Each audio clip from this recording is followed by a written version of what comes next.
Bismillahirrahmanirrahim. Assalamualaikum warahmatullahi wabarakatuh. Alhamdulillah, alhamdulillahi rabbil alamin, wa bihi nasta'in wa ala umurid dunya waddin. Wassalatu wassalamu ala nabiyyina Muhammadin wa ala alihi wa sahbihi ajma'in, amma ba'du. Allahumma alimna ma yanfa'una wa zidna ilman. Yang saya hormati pengurus DKM Masjid JGC Jamaah Salat Maghrib yang dirahmati oleh Allah Subhanahu wa taala. Melanjutkan kajian sebelumnya tentang sesuatu yang diharamkan dan dihalalkan minal at'imati wal asribah, baik dari yang dimakan maupun yang diminum. Pada hari ini kita akan membahas tentang tema allazi tastakhbisuhun nufus, hewan-hewan yang hidupnya di tempat-tempat yang kotor. Di dalam Al-Quran surat Al-A'raf dalilnya 157, Allah Subhanahu wa taala berfirman, wa yuharrimu alaihimul khaba'isi, dan diharamkan bagi kita semua yang keji dan jorok. Nah, ini dalil umumnya. Jadi kalau kita tanya tentang dalil khususnya, memang tidak ada. Misalnya tentang dalil kecoa, misalnya lalat, atau ya pokoknya yang hidup di tempat-tempat yang kotor dan lain sebagainya, memang secara spesifik tidak ada. Tapi secara dalil umum ada. Di dalam Al-Quran surat Al-A'raf, wa yuharrimu alaihimul khaba'is. Nah, itu yang dijadikan dalil oleh para ulama tentang mengharamkannya hewan-hewan yang hidup di tempat-tempat yang kotor. Kal hasarat wad dofadi was saratonat was sulafah wa ma fi maknaha. Seperti hewan-hewan yang hidup di tempat-tempat najis, begitu, yang memakan najis, belatung dan lain sebagainya, yang seperti itu. Nah, itu dalilnya adalah dalil umum bahwasanya dilarang oleh Allah Subhanahu wa taala memakan. Allah mengharamkan hal-hal yang bersifat kotor dan keji. Tapi problematikanya adalah ketika di fikih-fikih itu tentang ilat hukumnya atau tasawur masalahnya. Apakah yang dimaksud dengan pengharaman terhadap hewan-hewan yang ada di tempat-tempat yang kotor dan keji itu adalah perspektif masyarakat atau perspektif pribadi-pribadi? Kan ada juga orang yang nggak jijik begitu. Ada juga orang yang nggak jijik. Jumhur mengatakan perspektif masyarakat, bukan perspektif pribadi-pribadi. Jadi hukum itu diambil dari adat, dari perspektif masyarakat terhadap hewan tersebut, bukan perspektif pribadi-pribadi. Itu menurut jumhur. Walaupun ada orang yang makan makanan kecoa nggak jijik, dia makan biasa aja kayak orang makan ayam begitu, begini aja. Tapi perspektif masyarakat itu adalah hewan yang keji atau jorok atau dan lain sebagainya gitu, jijik begitu. Nah, ini menurut jumhur bahwasanya yang dimaksud dengan tastakhbisuhun nufus, yang dimaksud dengan hewan-hewan yang keji, hewan-hewan yang hidup di tempat-tempat kotor dan lain sebagainya, itu adalah perspektif masyarakat, bukan perspektif individu-individu. Walaupun memang ada sebagian ulama yang mengatakan dikembalikan kepada individu-individunya. Tapi saya berpendapat bahwasanya yang paling kuat menurut saya adalah dikembalikan kepada masyarakat. Jadi kalau dikembalikan kepada individu berarti yang mengharamkan atau menghalalkan individu masing-masing begitu. Saya misalnya menganggap bahwasanya kecoa atau apalagi misalnya yang hidup di tempat-tempat kotor itu misalnya, nah itu semua kira-kira jijik, nggak mau makannya begitu ya. Kemudian ada orang lain yang mau. Akhirnya kan berbeda-beda nanti hukumnya. Dan sebuah hukum itu tidak bisa berbeda-beda secara individu-individu, kecuali kalau berbeda-beda secara kondisi masyarakat dan lain sebagainya. Misalnya kayak fatwa Imam Syafi'i di Baghdad itu bagaimana kondisinya. Kemudian ketika pindah ke Mesir berbeda fatwanya. Tapi kalau berbeda secara individu itu tidak dilakukan. Makanya menurut pendapat saya yang terkuat adalah perspektif masyarakat terhadap hewan tersebut. Perspektif masyarakat terhadap hewan tersebut. Walaupun memang tidak ada secara spesifik ya. Spesifik tentang dalil-dalil yang mengharamkan secara spesifik. Karena nggak mungkin Allah dan Rasulnya menyebutkan secara spesifik satu-satu. Kan binatang banyak. Pasti menyebutkannya secara umum saja. Jadi hewan-hewan yang keji, jorok, kemudian jijik dan lain sebagainya, maka itu ditinggalkan. Artinya tidak boleh dimakan. Dan dikembalikan hukumnya kepada masyarakat, keumumannya masyarakat kira-kira bagaimana? Kira-kira ada nggak ya, kuliner-kuliner begitu? Walaupun memang ada, tapi bukan sebagai kuliner umum begitu. Bukan sebagai kuliner umum. Nah itu yang menjadi problemnya. Hanya ada dalil yang umum. Wa yuharrimu alaihimul khaba'is. Dan Allah mengharamkan kepada kita semua adalah sesuatu yang kita makan itu, yang ingin kita makan adalah jijik, jorok, dan lain sebagainya. Kemudian yang selanjutnya adalah tentang hewan-hewan al-ma'muru biqatlihi, hewan-hewan yang diperintahkan untuk dibunuh, dan hewan-hewan yang diperintahkan untuk tidak dibunuh. Itu juga adalah hewan-hewan yang dilarang untuk dimakan. Yang diperintahkan untuk dibunuh adalah seperti ular. Itu kan diperintahkan untuk dibunuh dalam hadis. Kemudian al-kalbul akur, anjing. Ketika ihram itu nggak boleh diperintahkan untuk dibunuh. Al-kalbul akur. Ini juga sama. Jadi anjing itu memang tidak ada dalilnya di dalam Al-Quran.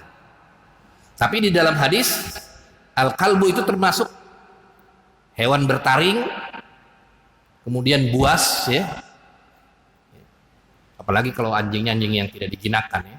Kemudian juga termasuk binatang-binatang yang al-ma'muru biqatlihi, binatang-binatang yang diperintahkan untuk dibunuh fil harami, di haram, di tanah haram.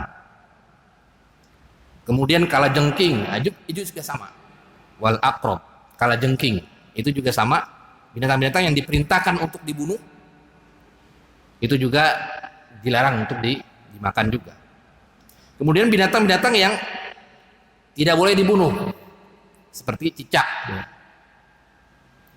yang boleh dibunuh maksudnya. Kemudian kodok juga tidak boleh dibunuh itu. Katak, sulahfat, katak. Itu juga termasuk hewan-hewan yang tidak boleh dimakan. Hewan-hewan yang tidak boleh dimakan. Kemudian yang selanjutnya adalah setelah masuk hewan yang diharamkan, maka selain itu adalah halal. Sebelum masuk ke tumbuh-tumbuhan. Jadi ada beberapa jenis kemarin kita sudah sebutkan, ya. Ada yang haram karena zatnya, karena dia itu haram. Ada yang bukan karena zatnya, karena sebab lain, ya, seperti tercekik, jatuh, ditabrak dan lain sebagainya, dimakan, diterkam dan lain sebagainya, diterkam binatang lain. Kemudian juga ada hewan-hewan yang diharamkan karena dirinya itu adalah haram, seperti babi, daging babi. Kemudian juga binatang-binatang bertaring. Kemudian juga ya, hewan-hewan yang tadi disebutkan, hewan-hewan yang berada di tempat-tempat yang kotor, begitu. Kemudian juga kemarin juga sudah dibahas juga hewan-hewan yang buas, ya, buas. Kemudian juga pemakan daging, walaupun terjadi khilaf di kalangan mereka, tapi intinya ada hadis tentang masalah taring. Akala kullu dzinabin minas sibai haramun. Itu terkait dengan hewan-hewan yang dilarang untuk dimakan. Selain itu boleh. Kalau tidak ada unsur daripada yang telah dijelaskan kemarin dan sekarang, maka dia boleh karena tidak ada larangannya. Misalnya ada binatang-binatang yang dia tidak bertaring juga, tidak jijik juga, kemudian juga tidak diperintahkan dibunuh, tidak diperintahkan untuk jangan dibunuh, tidak ada dalil spesifiknya secara jelas, tidak hidup di dua alam gitu kan. Kalau hidup di dua alam kan ada perbedaan pendapat itu karena mengkiaskan tentang masalah kata. Nah kalau ada hewan yang seperti itu tidak ada dalilnya, maka hukumnya adalah boleh gitu. Karena segala sesuatu itu hukumnya boleh kecuali kalau ada dalil yang melarangnya, baik itu dalil yang bersifat qat'i ya, yang bersifat tegas, maupun dalil yang bersifat zonni ya, bersifat terjadi perbedaan pendapat para ulama, tinggal kita merojih atau menguatkan pendapat yang mana. Seperti kasusnya tentang hewan yang hidup di dua alam begitu ya, hewan yang hidup di dua alam, walaupun tidak ada nas yang sharih tapi dalilnya adalah kias terhadap katak itu. Kira-kira bagaimana pendapat kita, mana yang lebih rojih? Apakah ya hidup yang di dua alam adalah haram atau hidup yang atau tidak haram ya? Kalau kita mengacu kepada sebagian ulama ya, itu mengatakan bahwasanya haram ya, hidup di dua alam, Syafi'iyah dan Malikiyah. Kemudian kalau yang mengatakan bahwasanya itu halal secara mutlak, itu adalah Hanabilah dan juga Hanafiyah, karena tidak ada dalil secara khususnya begitu. Nah, itu perbedaan metodologi saja. Nah, selain itu hewan-hewan yang sudah disebutkan itu, maka dia apa yang kita makan berbentuk hewan, maka dia halal dimakannya. Sampai di sini ada diskusi sebelum kita lanjut ke masalah tumbuh-tumbuhan. Tumbuh-tumbuhan itu masuk khamar dan lain sebagainya. Jadi apapun nih, termasuk semut itu juga sama, tidak boleh. Kenapa? Karena semut termasuk hewan-hewan yang dilarang untuk dibunuh. Semut itu, an-namal itu dilarang untuk dibunuh dalam hadis riwayat Ahmad. Jadi ada hewan-hewan yang diperintahkan untuk dibunuh dan hewan-hewan yang diperintahkan untuk tidak dibunuh. Nah, itu tidak boleh dimakan. Nah, itu juga salah satu pandangan para ulama tentang itu. Makan semut dan lain sebagainya begitu ya maksudnya. Yang semut kan kita nggak tahu bertaring apa enggak gitu. Iya, Pak. Iya.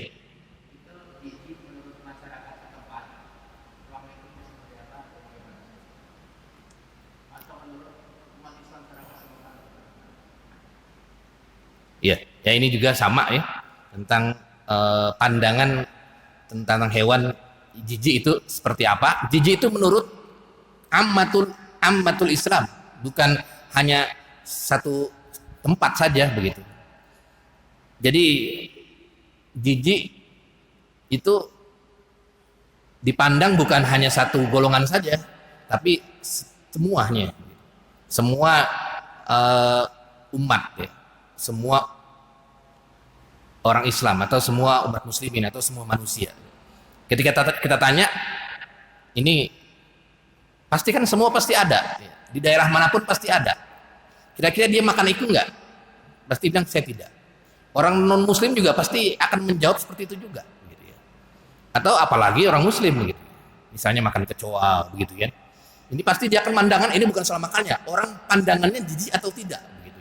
Dia masuk ke lubang-lubang ya, kadang WC, kadang ke tempat-tempat got dan lain sebagainya. Nah, itu misalnya. Atau hidup di kayak tikus kayak curut dan lain sebagainya itu ya. Masuk dari sini ke sini lubang-lubang tempat najis dan lain sebagainya.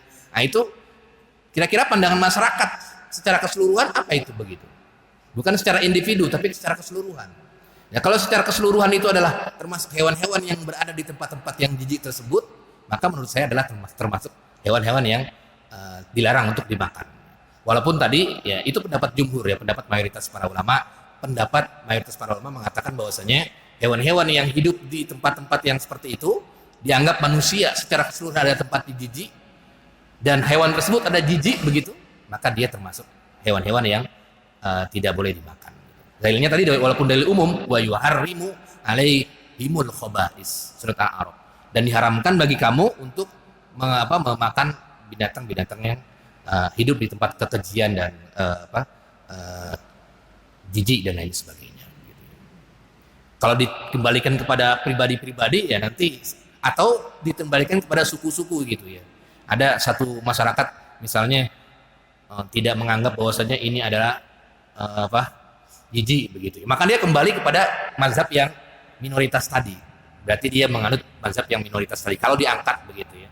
Kalau diangkat dinyatakan ya tadi Kalau menurut pendapat minoritas tadi, ya Imam Abu Hanifah dan lain sebagainya mengatakan bahwasanya kejijian itu dikembalikan kepada masing-masing, bukan dikembalikan kepada amatul muslimin, gitu. Dikembalikan kepada masing-masing. Jadi kalau orang tidak jijik, ya tinggal dimakan. Kan kenapa dia jijik? Akhirnya dia nggak jadi dimakan. Kalau dia nggak jijik, ya sama seperti yang lain begitu. Karena mereka dalilnya seperti ini. Dalil mereka adalah ayat Al-Quran, surat Al-An'am. Qul la ajidu, katakanlah wahai Muhammad, yang tidak ditemukan di dalam Al-Quran maupun di dalam hadis itu tidak bisa dikatakan haram. Berarti dia hukumnya apa? Kulu ma fil ardi halalan thayyiba. Berarti halal dia. Karena tidak ditemukan dalilnya. Sedangkan kekejian itu keji atau jijik itu adalah subjektivitas, dikembalikan ke individu masing-masing. Itu dalil daripada mazhab yang minoritas tadi. Jadi subjektivitas, kembalinya ke subjektivitas. Tapi kalau saya berpendapat mengambil ke kebanyakan para ulama yang mengatakan dikembalikan kepada umat atau manusia secara umum, jijik itu seperti apa. Gitu Pak Di. Ya Pak Di, silakan.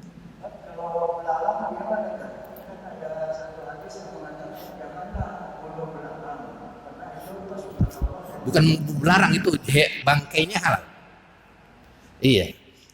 Bangkai halal uhillat lakum maitatani wad damani. Dihalalkan bagi kamu 2 bangkai dan 2 darah. Yang pertama adalah belalang, yang kedua ikan. Terus darah, hati dan empedu. Jadi itu termasuk yang halal, bukan yang haram. Walaupun bangkainya termasuk. Apa?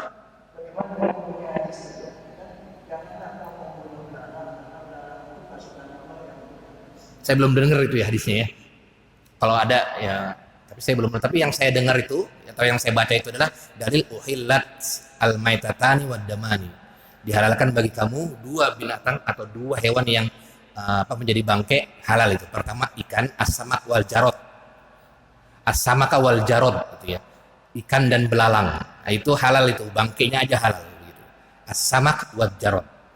Di bangkainya itu adalah halal ikan maupun belalang. Jadi kita ambil yang di situ. Tapi adapun tadi tentang nggak boleh membunuh belalang, wallahu alam, saya belum baca itu hadisnya. Tapi yang sudah saya baca adalah tentang hadis uhillat, dihalalkan bagi kamu, uhillat lakum al-maitatani wad daman.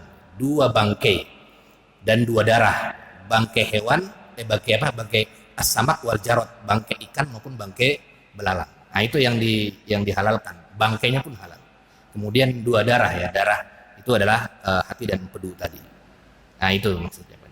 Tapi kalau tadi ya mungkin pekan depan bisa, kalau misalnya ada baca hadisnya ditunjukkan, mungkin nanti bisa diskusi kembali. Wallahu a'lam bishawab.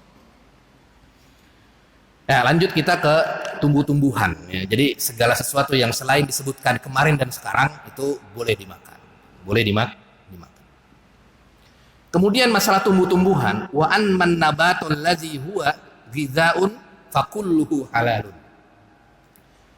Tumbuh-tumbuhan itu adalah mayam butuh bihil ard, sesuatu yang timbul atau tumbuh dari bumi, apa saja yang tumbuh dari bumi, apa saja. Kalau hewan kan nggak tumbuh dia kan, hewan itu lahir beranak.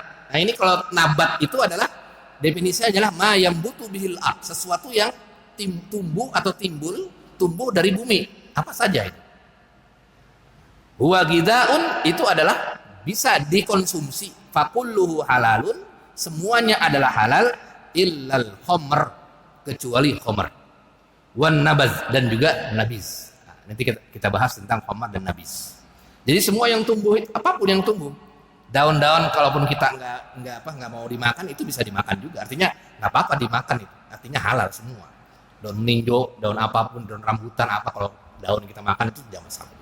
Artinya rumput pun kalau kita makan tidak masalah, tidak haram begitu. Karena semua yang tumbuh di bumi, dari bumi itu yang tumbuh itu halal. Fakulluhu halalun gizaun, boleh dimakan.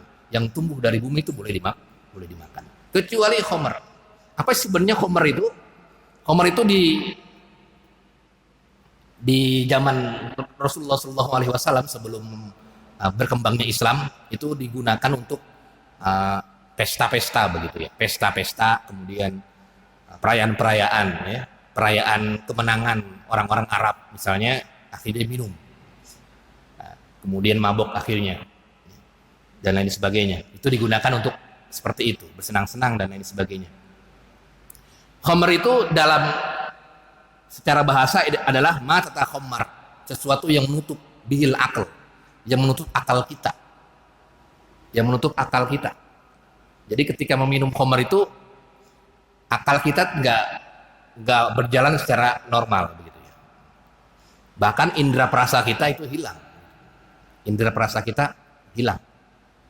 Itu secara bahasa ma yahjubu bihil akal, sesuatu yang bisa menutup akal kita. Jadi kalau orang punya akal itu kan bisa kita tahu ini namanya siapa, namanya siapa. Tapi ketika ia tidak, akalnya tertutup, ya, gara-gara zat itu, zat khamr itu, nah, maka itulah yang kenapa para ulama, ya, khususnya di dalam hadis, ada 3 hadis nanti yang akan kita sebutkan.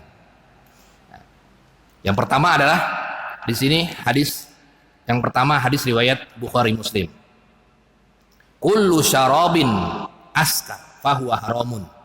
Setiap minum-minuman yang bisa memabukkan, fahuwa haramun, maka dia haram hukumnya, nggak boleh diminum.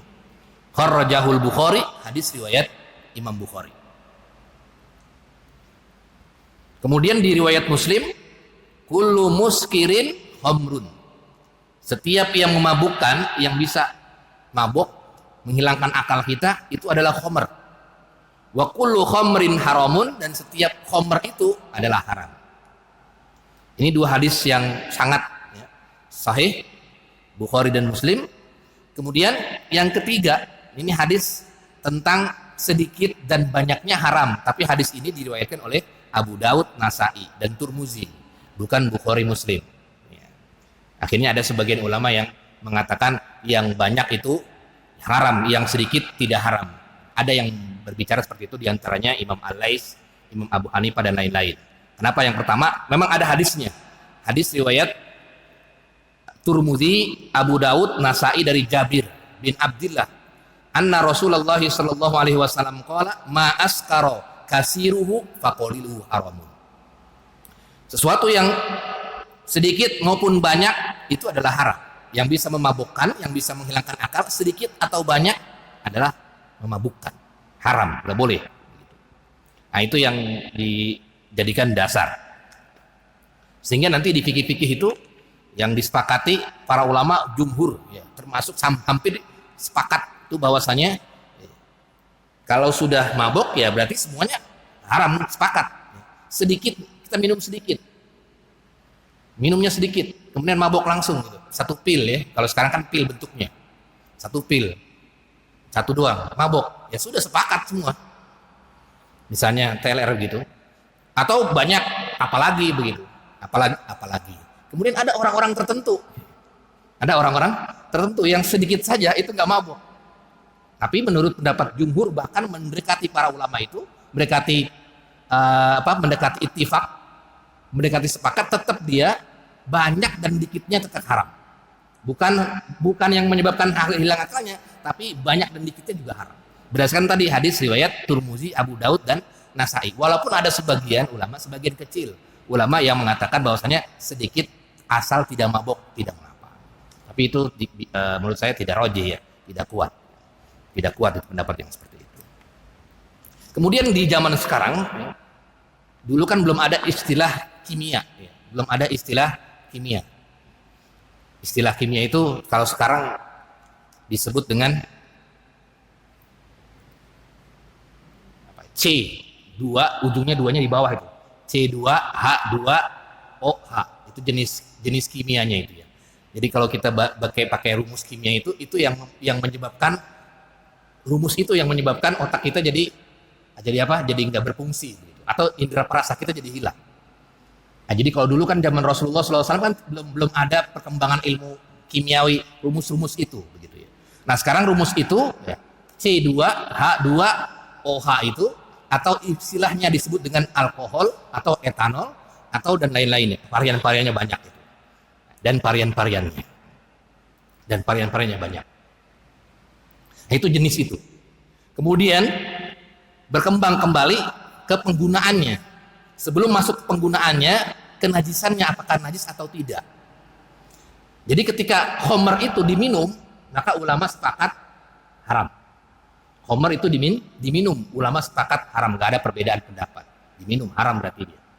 Karena dia menyebabkan hilang akal khamr itu. Kemudian yang kedua adalah ketika khamr itu diminum, apakah dia najis atau tidak? Najis itu dipegang itu, kemudian dipegang saja, misalnya ada pil ekstasi atau khamr bir misalnya, dipegang saja, nggak diminum begitu. Apakah dia najis atau tidak? Jumhur mengatakan dia najis. Jumhur mengatakan dia najis. Malikiyah, Syafi'iyah dan Imam Ahmad. Sedangkan sebagian di antara Imam Abu Hanifah, Zahiriyah mengatakan dia tidak najis. Apa dalilnya? Dalil mereka adalah setiap yang dimakan belum tentu najis. Setiap haram dimakan belum tentu najis. Jadi kembali ke kias dan ilatnya. Kayak kucing misalnya. Kucing kan nggak boleh dimakan. Tapi kalau dipegang najis nggak? Tidak kan? Misalnya nih habis wudu kita pegang kucingnya, dipegang. Kemudian langsung sholat. Sah nggak sholatnya? Sah. Kenapa sebabnya? Karena kucing bukan najis. Tapi dia nggak boleh dimakan. Gitu. Nah itu. Kemudian khamr pun begitu. Itu karena sebagian ulama sedikit saja. Khamr pun begitu. Khamr memang diminum haram. Tapi kalau dipegang tidak najis. Itu sebagian ulama. Tapi tadi jumhur ulama mengatakan bahwasanya dipegang pun dia najis. Artinya kalau kita pegang itu khamr, tetap kita harus mencuci. Tetap harus mencuci tangan kita kalau ingin sholat.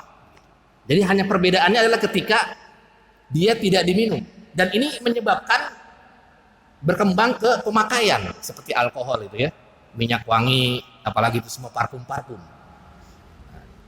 yang kita pakai dan lain sebagainya mengandung alkohol dan lain sebagainya gitu ya. Nah, itu nanti menyebabkan ke situ nanti arahnya. Kalau diminum, tadi sepakat kalau diminum. Cuman ketika kita baca fatwa MUI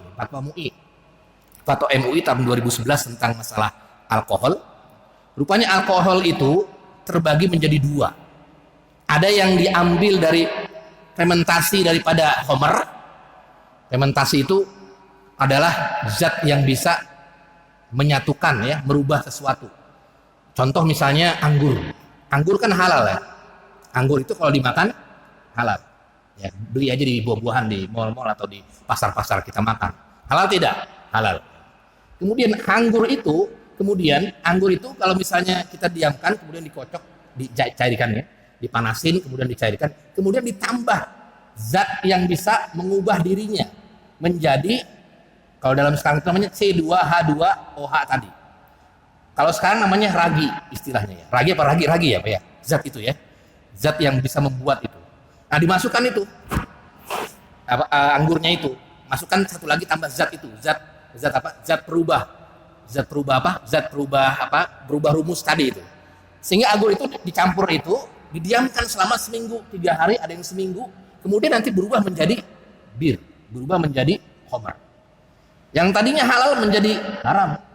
Kenapa sebabnya? Itu tadi, gara-gara perubahan zat tadi yang menyebabkan akal kita menjadi rusak. Artinya tidak sadar dan lain sebagainya. Makanya rata-rata khamr itu ya, yang dibuat atau tradisional itu di zaman-zaman dulu dari anggur.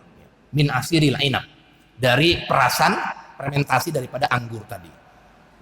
Jadi ada zatnya itu ya. Jadi di anggur diperas airnya itu, nah, kemudian ditambah zat perubah itu. Kalau sekarang namanya ragi ya kalau nggak salah ya. Nah, itu dimasukkan itu. Nah, situ masukkan kemudian didiamkan selama beberapa waktu, 2 hari 3 hari. Paling kalau makin lama itu makin bagus, makin menyengat begitu, baunya makin menyengat. Nah, setelah itu baru menjadi khamr. Nah, khamr itu para ulama mengatakan bahwasanya itulah disebut dengan khamr tadi, rumus tadi. Kemudian yang kedua adalah nabiz. Nabiz itu sama seperti khamr, tapi dia dari jenis-jenis yang lain. Misalnya bisa dari kurma. Nah, di sini dalam hadis ya tentang masalah dari kurma, nabizil asal. Tapi ketika difermentasi dia menjadi seperti zat tadi, C2H2OH tadi. Akhirnya menjadi khamr dia, menjadi nabiz. memabukkan juga. Asalnya dia halal, kemudian berubah menjadi haram. Gara-gara zatnya itu, zat makanan ya, zat makanan. Kalau kita belajar rumus-rumus seperti itu bisa tahu. Nah, tadi ya, tentang masalah alkohol tadi, itulah mengapa adanya ketika tadi saya menyebutkan jumhur ya, Malikiyah, kemudian Syafi'iyah, kemudian Malikiyah, Syafi'iyah dan Hanabilah mengatakan bahwasanya khamr itu adalah najis. Kemudian sebagian lagi mengatakan tidak najis, di antaranya Hanafiyah dan ulama-ulama lainnya, tabi'in lainnya mengatakan tidak najis. Ya, tadi dalilnya dijelaskan tidak semuanya yang dimakan itu haram, kemudian dipegang juga najis. Kemudian juga itu. Nah, itu menimbulkan apa? Menimbulkan problem ketika tadi kita menggunakan buat mewangian. Nah, sehingga mewangian itu ya, yang ada alkoholnya, ya, kalau saya pribadi ya, memegang pendapat jumhur tadi yang mengatakan bahwasanya kalau ada alkoholnya maka usahakan tidak dipakai untuk sholat. Tapi kalau dipakai untuk untuk ke kantor dan lain sebagainya tidak mengapa. Kenapa sebabnya? Karena rupanya menurut penelitian rupanya yang wangi-wangian itu bisa hilang dia. Ininya cairannya itu, cairan alkoholnya bisa hilang dengan adanya udara tadi. Dengan beberapa jam atau setengah jam, sejam itu akan hilang. Hanya tersisa bau wanginya saja, tapi zatnya itu hilang. Misalnya kalau kita tempel minyak wangi di sini yang ada alkoholnya itu ya, di sini minyak wangi. Ya kan masih ada cairannya, itu masih ada. Itu lama kelamaan itu akan hilang dia cairannya, tapi wanginya masih ada. Nah, itu yang dijadikan dalil oleh sebagian ulama kontemporer, alkohol itu alkohol itu yang membolehkan memakai parfum yang beralkohol. Tapi saya pribadi mengatakan bahwasanya saya memilih pendapat yang ihtiyat, yang hati-hati. Artinya pendapat yang hati-hati artinya wangi-wangian yang ada alkoholnya lebih baik tidak dipakai untuk ibadah ya. Kalau dipakai untuk yang lain ya silakan saja, tapi nggak mengganggu itu. Karena kita kalau kena najis itu tidak masalah ya. Jadi kalau misalnya itu yang problem adalah kena najis ketika sholat. Kalau kena najis ketika sholat maka akan berhubungan dengan sholatnya sah atau tidak.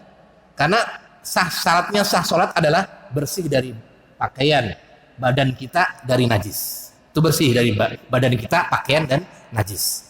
Tapi kalau misalnya jalan-jalan misalnya kita ketemu najis, kita ketemu bangkai di sini, tidak mengapa juga dipegang terus gitu. Cuman nanti ketika kita pengen sholat kita harus dibersihkan.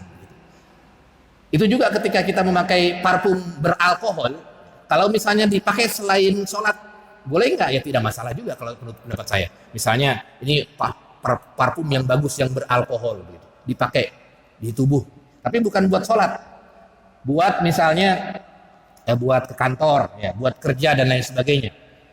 Itu tidak masalah. Kecuali kalau buat sholat, kalau saya pribadi kalau buat sholat itu tidak bisa dengan yang beralkohol tadi. Karena tadi ya saya pribadi mengatakan pendapat jumhur tadi mengatakan dia termasuk yang mutanajis tadi ya. Alkohol itu termasuk yang mutanajis tadi. Walaupun memang terjadi khilaf, tapi saya mengambil pendapat yang jumhur tadi. Sampai di sini ada diskusi, tafadhol sebelum kita lanjut.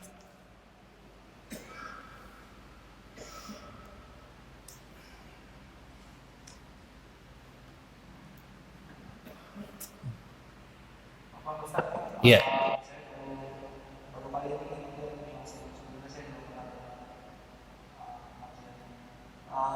Saya mau nanya tentang masalah di hewan, tentang kepiting.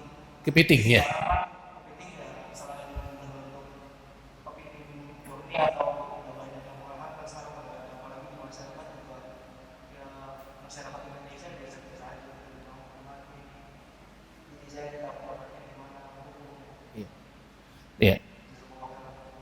Kepiting itu dia masuk ke kategori memang dia tidak ada di dalam Al-Quran maupun di dalam hadis secara spesifik begitu ya, pengharaman secara spesifik misalnya diharamkan kepiting misalnya begitu ya, tidak ada secara spesifik.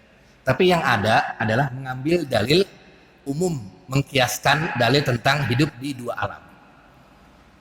Terjadilah perbedaan pendapat para ulama tentang hewan-hewan yang hidup di dua alam. Dia bisa hidup di air, dia juga bisa hidup di darat. Sebagian ulama mengatakan hewan yang bisa hidup di air dan bisa hidup di darat itu adalah hewan yang diharamkan. Ini sebagian saja. Hewan yang diharamkan. Syafi'iyah dan Malikiyah. Itu pendapat Syafi'iyah dan Malikiyah. Hewan-hewan yang seperti itu dia diharamkan. Hewan yang ada di dua alam. Bisa hidup di air juga, dia lama di air. Bisa juga hidup di darat juga, itu diharamkan. Apa dalilnya? Dalilnya adalah mereka mengkiaskan saja. Mengkiaskan dengan hewan-hewan yang hidup di dua alam yang tidak boleh dimakan, seperti katak atau kodok. Itu kan tidak boleh dimakan berdasarkan hadis tadi. Dia tidak boleh termasuk hewan-hewan yang tidak boleh dibunuh apa ya? Hewan-hewan yang boleh dibunuh ya. Hewan-hewan yang boleh dibunuh. Berarti dia termasuk hewan-hewan yang tidak boleh dimakan. Hewan-hewan kodok itu, katak itu, dia dikiaskan dengan hewan-hewan yang lain yang serupa dengannya. Dia bisa hidup di darat juga, bisa hidup di laut juga. Sehingga sebagian ulama Syafi'iyah dan Malikiyah mengatakan haram. Hewan kepiting berdasarkan dalil kias tadi. Tapi sebagian lagi ini Imam Ahmad dan Abu Hanifah yang mengatakan bahwasanya tidak ada dalilnya secara spesifik. Kalau tidak ada dalilnya di dalam Al-Quran maupun hadis, tidak bisa menerima kias, ya sudah berarti hukumnya haram. Halal maksudnya. Jadi itu, tinggal kembali ke kita. Kira-kira kita ingin merajih, menguatkan pendapat mana? Apakah kita ingin merajih pendapat yang mengatakan hidup di dua alam adalah boleh? Berarti kalau kita mengatakan boleh, boleh semua yang hidup di dua alam. Kepiting boleh berarti dimakan. Tapi kalau kita merojih atau menguatkan pendapat yang mengatakan bahwasanya itu haram karena hidup di dua alam, berarti dia nggak boleh makan kepiting. Begitu maksudnya. Itu gara-gara dia berbeda dalam metodologi dalam memahami sebuah hadis. Memang hadisnya tidak ada tentang masalah kepiting. Yang ada adalah dia mengkiaskan, menganalogikan katak dengan kepiting. Katak yang hidup di dua alam, kepiting juga hidup di dua alam. Begitu maksudnya. Kayak itu. Jadi itu termasuk khilafiyah, sama seperti orang kunut nggak kunut lah begitu. Sama seperti kunut nggak kunut begitu. Sama seperti itu.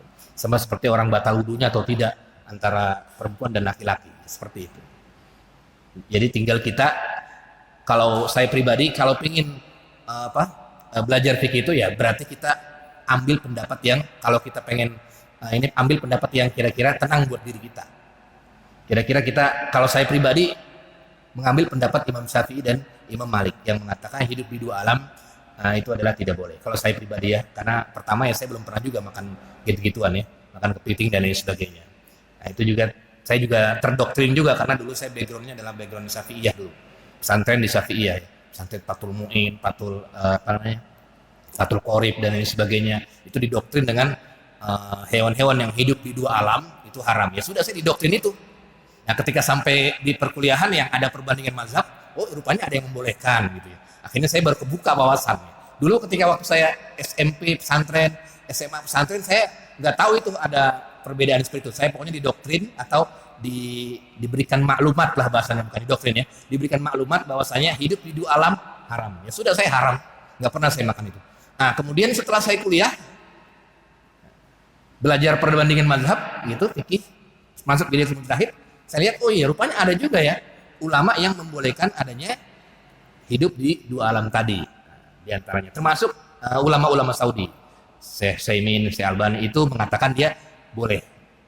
Itunya binatang yang hidup di dua alam boleh dimakan karena nggak ada dalilnya gitu ya. Dalilnya adalah kias saja. Seperti itu. Nah, itu misalnya ya. Nah, tinggal kita kembali ke diri kita. Kalau saya sih termasuk orang yang tidak makan kepiting. Artinya saya ya karena terpengaruh dengan belajarnya dulu ya mengenai pendapat Syafi'iyah dan menerima kias juga. Silakan juga kalau misalnya ada lagi kira-kira yang lain.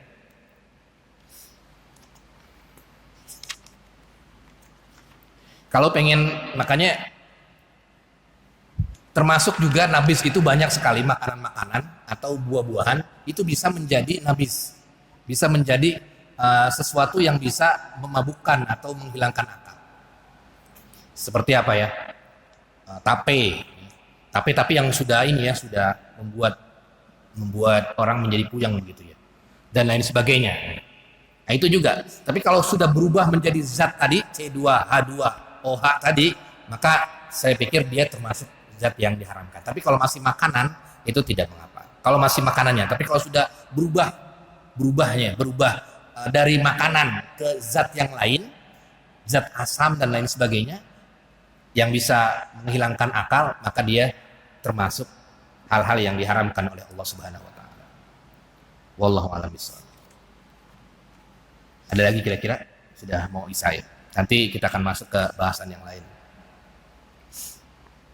Jadi selain itu ya berarti boleh kita makan secara zatnya ya. Kalau secara sebabnya asalkan diperoleh dari yang halal dan lain sebagainya itu termasuk. Jadi yang lain semua yang tidak disebutkan dari yang minggu yang lalu dan yang sekarang, maka baik itu hewan maupun tumbuh-tumbuhan dan lain sebagainya, maka diperbolehkan untuk dikonsumsi, baik itu at'imah maupun asribah, baik itu makanan maupun minuman yang kita makan maupun yang kita minum, apapun caranya.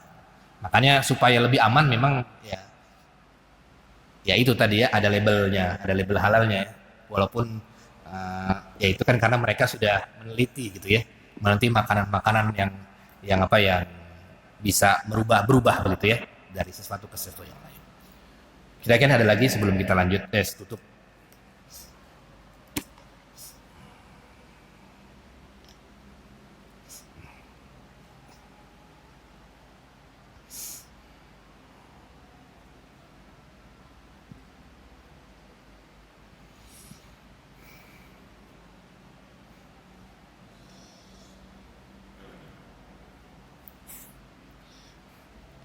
Bentuknya tidak pengaruh ya, mau cair maupun pil, bubuk apapun tidak berpengaruh dengan bentuknya, karena yang diharamkan itu bukan bentuknya, tetapi yang membuat akal itu adalah hilang. Itu saja, bukan bentuknya. Nanti bentuknya ada yang lain, bukan bubuk misalnya, bukan bubuk, bukan pil, bukan cair. Tetap dia kalau misalnya dia berubah zatnya menjadi C2H2O tadi, OH itu, maka dia tetap diharamkan. Karena dia bisa merusak otak kita. Kecuali hal-hal yang diperbolehkan digunakan untuk pengobatan, itu lain lagi. Ya, seperti orang hamil itu ya, ketika ingin dioperasi, itu kan dia pakai zat itu supaya menghilangkan rasa. Nah, itu juga pakai zat itu. Itu dalam kondisi darurat. Dalam kondisi darurat dan kondisi hajat. Kalau dalam kondisi pengobatan medis itu beda kasusnya. Bukan untuk dikonsumsi normal, bukan untuk dimakan normal, tapi dalam rangka medis itu tidak diharamkan. Artinya dibolehkan. Karena apa? Karena dia dalam rangka medis. Menyangkut nyawa, menyangkut obat dan lain sebagainya. Nah, itu menyangkut medis. Kalau medis tidak masalah. Kalau medis ya. Pasti kan obat-obatan ada juga alkoholnya, obat-obatan. Misalnya kalau kita flu atau apa itu, kalau kita ke dokter pasti ada etanol, itu pasti ada. Etanol atau apa itu, zat-zat itu pasti ada. Itu kalau pengobatan itu ulama kontemporer mengatakan boleh.